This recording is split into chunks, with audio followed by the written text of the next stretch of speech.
নমস্কাৰ মৰমৰ ছাত্ৰ ছাত্ৰী আৰু মোৰ বন্ধু বান্ধৱীসকল মোৰ ইউটিউব চেনেলত আপোনালোকৰ স্বাগত জনাইছোঁ। আজি মই লৈ আহিছোঁ ক্লাছ 6ৰ চেপ্টাৰ নম্বৰ 15 আৰু পাৰ্টটোৰ নাম হ'ল অৰ্থনীতি, ইয়াৰ খণ্ডসমূহ আৰু বিনিময়ৰ মাধ্যম। ছাত্ৰ ছাত্ৰীসকল, তোমালোকৰ কাৰণে ভিডিঅ'টো অতি সহজকৈ আনিছোঁ আৰু অতি চমুকৈ কুৱেশ্যন দিয়া হৈছে, তোমালোকে চাই ল'বা। অনুশীলনী 1ত দিয়া আছে আমাৰ 1 নম্বৰ তলৰ প্ৰশ্নবোৰৰ উত্তৰ দিয়া। ক নম্বৰত দি আছে তৰাজান গাঁৱৰ লোকসকলে কিদৰে জীৱন নিৰ্বাহ কৰে। ইয়াৰ উত্তৰ দি আছে তৰাজান গাঁৱৰ অধিকাংশ লোকেই খেতি আৰু মাছ ধৰাৰ কাম কৰি জীৱন নিৰ্বাহ কৰে। তাৰে অনেকেই কৃষিৰ সৈতে জড়িত আৰু মাছ ধৰা হৈছে তেওঁলোকৰ মুখ্য জীৱিকা।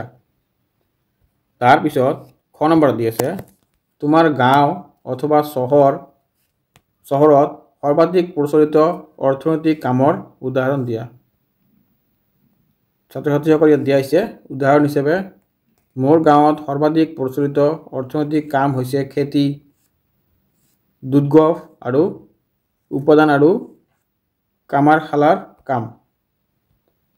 তাৰপিছত গ নম্বৰত দি আছে আমাৰ তুমি আৰু তোমাৰ পৰিয়ালৰ লোকে জড়িত থকা অন্তত 3টা অৰ্থনৈতিক কাৰ্য লিখা। ইয়াত 1 নম্বৰত দি আছে খেতি কৰা, 2 নম্বৰত দুধ বিক্ৰী কৰা আৰু 3 নম্বৰত দি আছে গাঁৱৰ হাটত সৰু দোকান চলোৱা এইবিলাকে।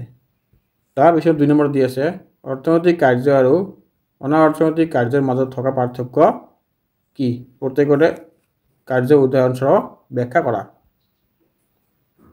উত্তৰত দি আছে অৰ্থনৈতিক কাৰ্য আৰু অনাঅৰ্থনৈতিক কাৰ্যৰ মাজত মূল পাৰ্থক্য হ'ল অৰ্থনৈতিক কাৰ্যবোৰ ধন উপাৰ্জনৰ উদ্দেশ্যে কৰা হয়, আনহাতে অনাঅৰ্থনৈতিক কাৰ্যবোৰ কোনো আৰ্থিক লাভ আশা নকৰি কৰা হয়। অনাঅৰ্থনৈতিক কাৰ্য হ'ল সেইবোৰ কাৰ্য যিবোৰৰ দ্বাৰা ধন উপাৰ্জন কৰা হয়। এইবোৰ কাৰ্যৰ সৈতে কোনো বস্তু বা সেৱা উৎপাদন, বিতৰণ আৰু উপভোগ জড়িত থাকে। ইয়াৰ মুখ্য উদ্দেশ্য হৈছে মুনাফা অৰ্জন কৰা। উদাহৰণ ব্যৱসায়, দোকান খোলা, বস্তু বিক্ৰী কৰা আদি অৰ্থনৈতিক কাৰ্য। তাৰপিছত চৰকাৰী অফিচত কাম কৰা, শিক্ষকতা কৰা আদি অৰ্থনৈতিক কাৰ্য। তাৰপিছত শিল্প উদ্যোগ, কাপোৰৰ কল,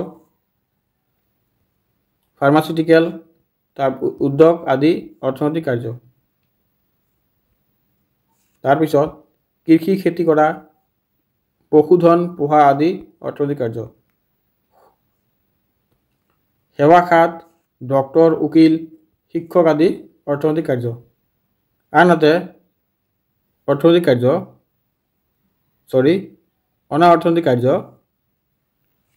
কাৰ্য হৈছে সেইবোৰ কাৰ্য যিবোৰ কোনো আৰ্থিক লাভৰ আশা নকৰি কৰা হয়। এইবোৰ কাৰ্যৰ সৈতে কোনো বস্তু বা সেৱা উৎপাদন বা বিতৰণ জড়িত নহয়। ইয়াৰ মুখ্য উদ্দেশ্য হৈছে সমাজৰ মংগল কৰা বা ব্যক্তিগত সন্তুষ্টি লাভ কৰা। উদাহৰণ হ'ল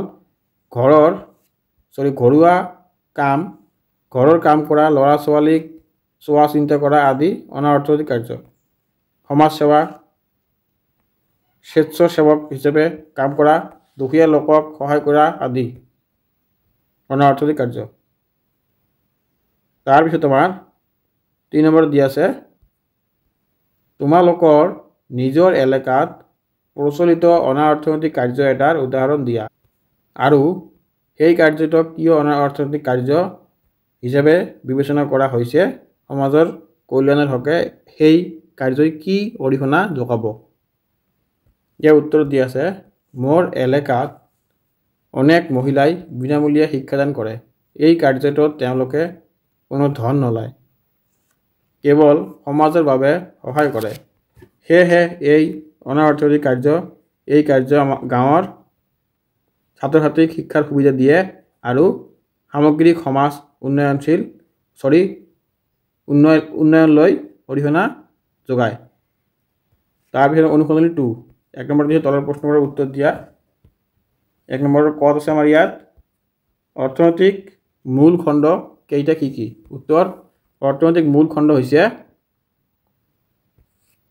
প্ৰাথমিক খণ্ড গৌণিক খণ্ড আৰু সেৱা খণ্ড তাৰ পিছত খ নম্বৰত দিয়া আছে আমাৰ প্ৰাথমিক খণ্ড কি খণ্ড বুলি কোৱা হয় উত্তৰ প্ৰাথমিক খণ্ডক উৎপাদন খণ্ড বা কৃষি খণ্ড বুলি কোৱা হয় ইয়াত খেতি পশুপালন মাছ ধৰা আদি অন্তৰ্ভুক্ত হয় তাৰ পিছত গ নম্বৰত দিয়া আছে আমাৰ অৰ্থনীতিৰ তৃতীয় খণ্ডটো কি উত্তৰত দিয়া আছে অৰ্থনীতিৰ তৃতীয় খণ্ডটো হৈছে সেৱা খণ্ড ইয়াৰ শিক্ষকতা চিকিৎসা বেংকিং পৰিবহন আদি কাৰ্য অন্তৰ্ভুক্ত হয় তাৰ পিছত ঘ নম্বৰত দিয়া আছে আমাৰ বিনিময় প্ৰথা বা বিনিময় অৰ্থনীতি কি উত্তৰ যেতিয়া মানুহে নিজৰ উৎপাদিত সামগ্ৰী অন্য মানুহৰ সামগ্ৰীৰ সৈতে বিনিময় কৰি লয় তাক বিনিময় প্ৰথা বা বিনিময় অৰ্থনীতি বুলি কয় তাৰ পিছত আছে আমাৰ ইয়াত নম্বৰ বৰ্তমানৰ বিনিময়ৰ মাধ্যম কি উত্তৰ দি আছে বৰ্তমান যুগত বিনিময়ৰ মাধ্যম হৈছে মুদ্ৰা বা টকা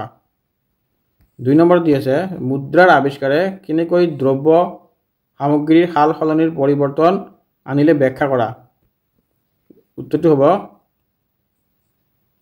3 নম্বৰত প্ৰাথমিক গৌণ আৰু সেৱা খণ্ডৰ পাৰস্পৰিক নিৰ্ভৰশীলতা এটা উদাহৰণ সহায়ত ব্যাখ্যা কৰা এই উত্তৰটো হ'ব যেনে কৃষকে ধন উৎপাদন কৰে প্ৰাথমিক খণ্ড মিলৰ লোক ধন গালি চাউল বনায় গৌণিক খণ্ড আৰু চাউলটো দোকানত বিক্ৰী হয় বা ট্ৰাকৰ সহায়ত অন্য ঠাইলৈ পঠিওৱা হয় সেইটো সেৱা খণ্ড বুলি তিনিটা ভাগত ভাগ কৰিছে ছাত্ৰ ছাত্ৰীসকল এতিয়া আছিল আমাৰ অতিৰিক্ত কোশ্চেন তোমৰা চাই ল'বা 1 নম্বৰত দি আছে তাৰাজান গাঁৱত মুঠ কিমান পৰিয়াল বাস কৰে উত্তৰটো হ'ব তাৰাজান গাঁৱত মুঠ 95টা পৰিয়ালে বাস কৰে 2 নম্বৰ দি আছে গাঁৱৰ লোকসকলে কেতিয়া গাঁৱৰ পৰা ওলাই যায় এই উত্তৰ দি আছে গাঁৱৰ লোকসকলে গাঁৱৰ ভিতৰত কাম নথকা দিন অৰ্থাৎ খেতিৰ সিজন নথকা সময়ত উপাৰ্জনৰ বাবে অন্য ঠাইলৈ ওলাই যায়